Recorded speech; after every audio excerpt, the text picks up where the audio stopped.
প্রিয় বন্ধুরা, আজ আমরা এই ভিডিওতে জানব যে হিন্দুরা কোন নবীর উম্মত। কোরআন শরীফে আল্লাহ তাআলা বলেন যে আমি প্রত্যেক গোত্রের মধ্যে নবী এবং সতর্ককারী প্রেরণ করেছি। আর হাদিস শরীফ থেকে আমরা এটিও জানতে পারি যে সমগ্র পৃথিবীতে যেখানে যেখানে মানুষ ছিল সেই সমস্ত জায়গাগুলিতে প্রত্যেক গোত্রের জন্য মোট প্রায় 1 লক্ষ অথবা 2,24,000 পয়গম্বর প্রেরণ করা হয়েছিল। কিন্তু এতগুলো পয়গম্বরের মধ্যে থেকে আমরা শুধুমাত্র 25 অথবা 26 জনেরই নাম জানতে পারি। কেননা যদি সবার নাম এবং তাদের জীবন কাহিনী কোরআন শরীফে বর্ণিত হতো তাহলে কোরআন শরীফ একটি শিক্ষণীয় কেতাবের পরিবর্তে একটি ঐতিহাসিক কেতাব বলে মনে হতো। হয়তো এই জন্যেই সকলের বর্ণনা কোরআন শরীফে দেওয়া জরুরি ছিল না। কিন্তু আজ হিন্দু ধর্মের লোকজনেরা এটি দাবি করে যে তাদের হিন্দু ধর্ম মুসলমানদের থেকে হাজার হাজার বছর প্রাচীন। আর তারা এটিও দাবি করে যে তাদের শাস্ত্রে কোনো ধরনের নবীর কথা উল্লেখ নেই, না ভারতবর্ষের বুকে কোনো নবী পাঠানো হয়েছিল। আর এটি একটি অনেক বড় মিথ্যা কথা। সূরাতুল আম্বিয়ায় আল্লাহ তাআলা বলেন যে আমি আপনাকে সমগ্র বিশ্বের জন্য কিয়ামত পর্যন্ত হেদায়েত করে পাঠিয়েছি। এর অর্থ হলো যে এখানে ভারতবর্ষেরও কথা উল্লেখ আছে।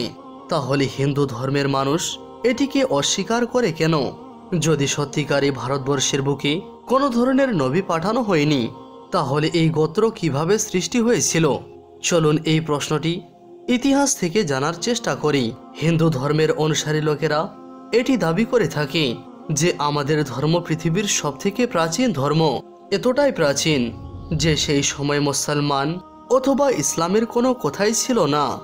আর এই কথাটিও সত্য, কেননা কুফর এবং শিরকের সূচনা তো সেই সময় হয়েছিল যখন হযরত আদম আলাইহিসসালামের পুত্র কাবিল হাবিলকে হত্যা করেছিল।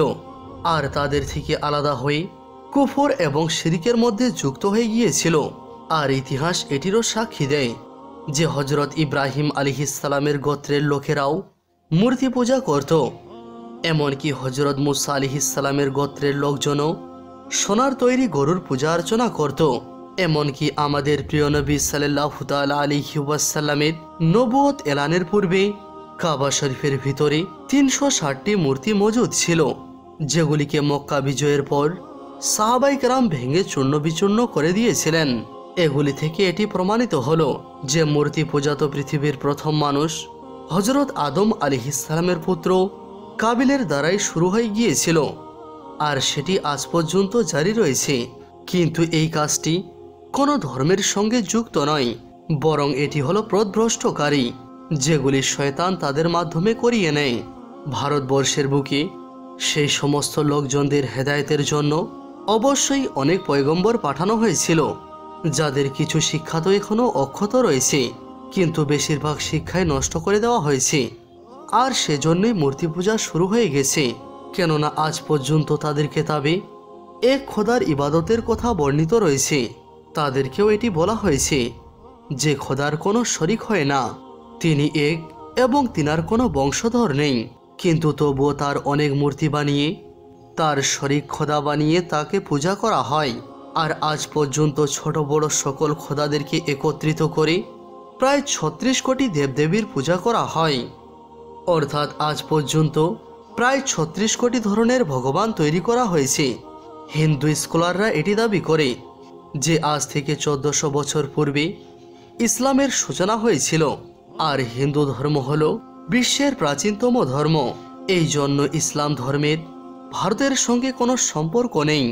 কিন্তু অল্প জ্ঞানী লোকেরা এটি জানে না যে পৃথিবীর সবথেকে প্রথম পয়গম্বরকে এই হিন্দুস্তান বা ভারতের বুকে পাঠানো হয়েছিল। তিনি শুধু পৃথিবীর প্রথম পয়গম্বরই ছিলেন না, বরং তিনি হলেন পৃথিবীর প্রথম মানুষ। আর তিনি হলেন হযরত আদম আলাইহিসসালাম। সর্বপ্রথম হযরত আদম আলাইহিসসালামকে শ্রীলঙ্কার একটি পাহাড়ে পাঠানো হয়েছিল, যেখানে আজও তিনার পায়ের ছাপ মজুদ রয়েছে। অর্থাৎ এই হিন্দুস্তানের বুকে সর্বপ্রথম যিনি পা রেখেছিলেন তিনি হলেন একজন মুসলমান পয়গম্বর।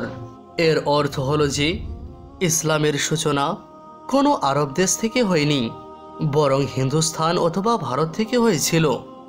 আর মুসলমান শব্দের অর্থ হলো নিজের ইচ্ছাগুলিকে রবের অধীনে করে দেওয়া আর তার হুকুম মেনে চলা মানুষ।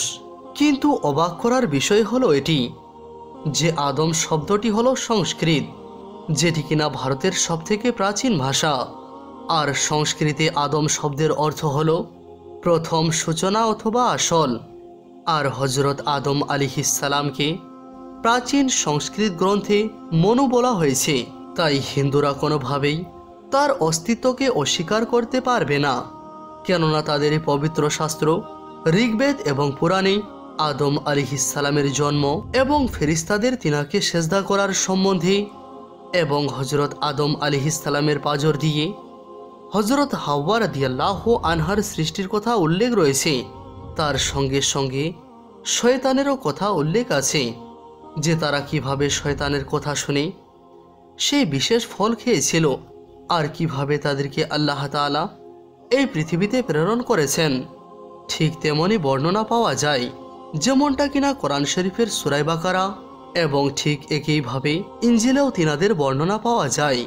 এর অর্থ হলো যে এই তিনটি কিতাবের মধ্যেই একই ধরনের ঘটনা বর্ণিত আছে, তাহলে এদের উৎস একই হবে। আর বিশেষ কথা হলো যে শ্রীলঙ্কাকে ভারতের সঙ্গে যুক্ত করার জন্য আজ পর্যন্ত সেই কুদরতি পুলটি রয়েছে। এখন প্রশ্ন হলো যে ভারতের বুকে যে নবীকে পাঠানো হয়েছিল সেই নবীর সম্বন্ধে কি আমরা কোনো কিতাবে কোনো ধরনের প্রমাণ পাই?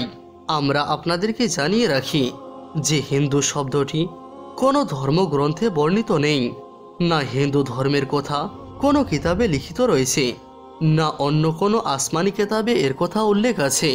তাওরাত, জবুর এবং ইনজিলে এই হিন্দু ধর্মের কথা উল্লেখ নেই।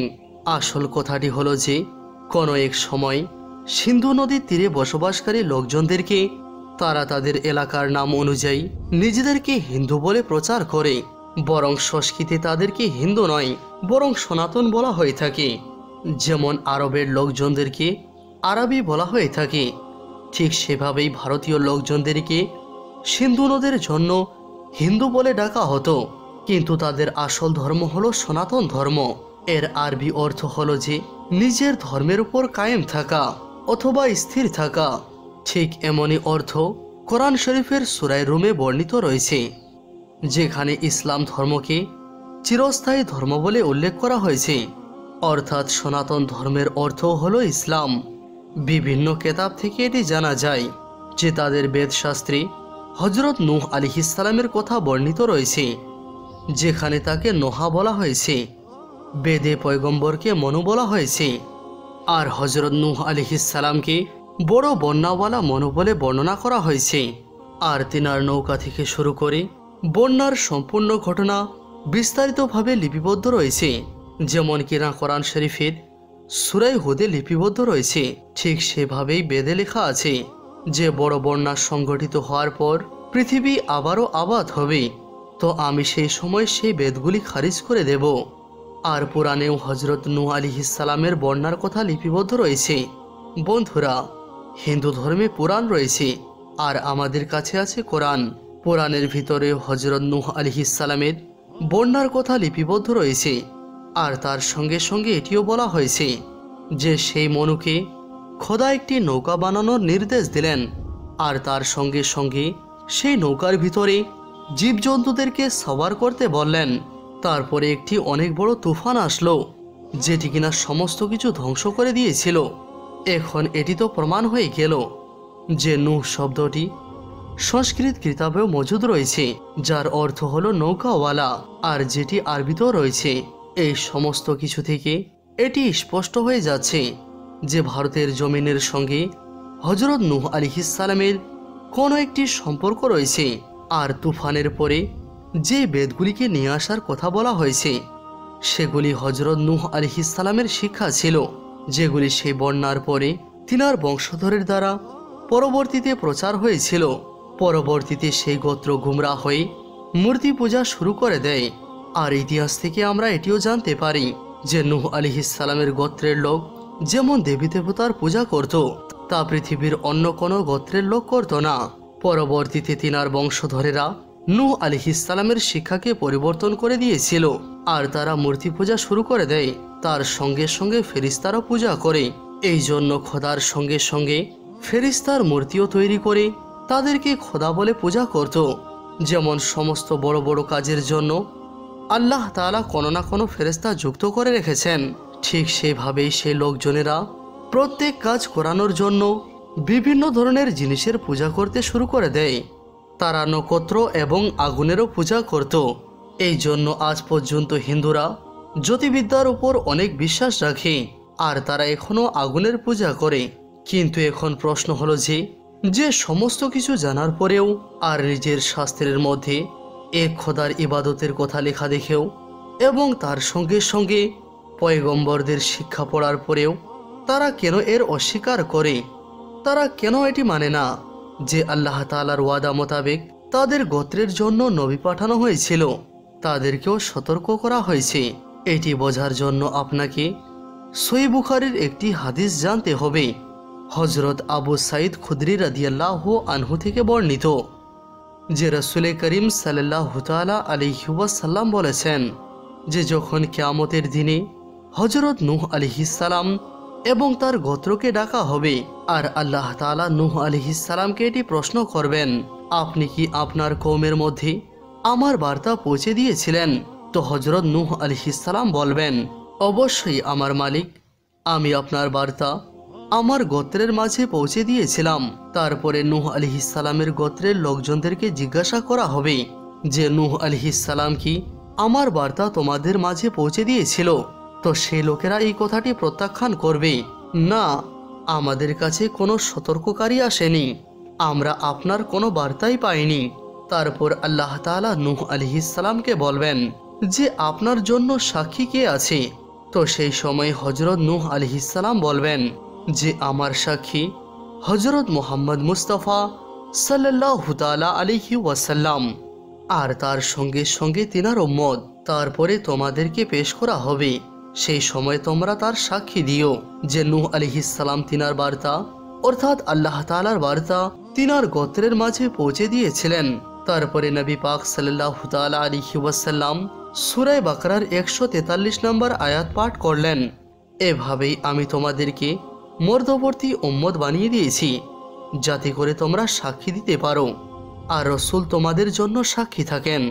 এগুলি থেকে এটি প্রমাণিত হলো যে হিন্দুরা তাদের নবী হযরত নূহ আলাইহিস সালামের শিক্ষা অথবা অন্য কোনো নবীর শিক্ষা গ্রহণ করবে না। আর হিন্দুস্তান বা ভারতের আসল ধর্ম হলো ইসলাম, যেটি কিনা বিভিন্নভাবে তার আসল রূপকে হারিয়ে ফেলেছে। আল্লাহ তাআলা সবাইকে সঠিক জিনিস বোঝার তৌফিক দান করুন। আমিন সুম আমিন।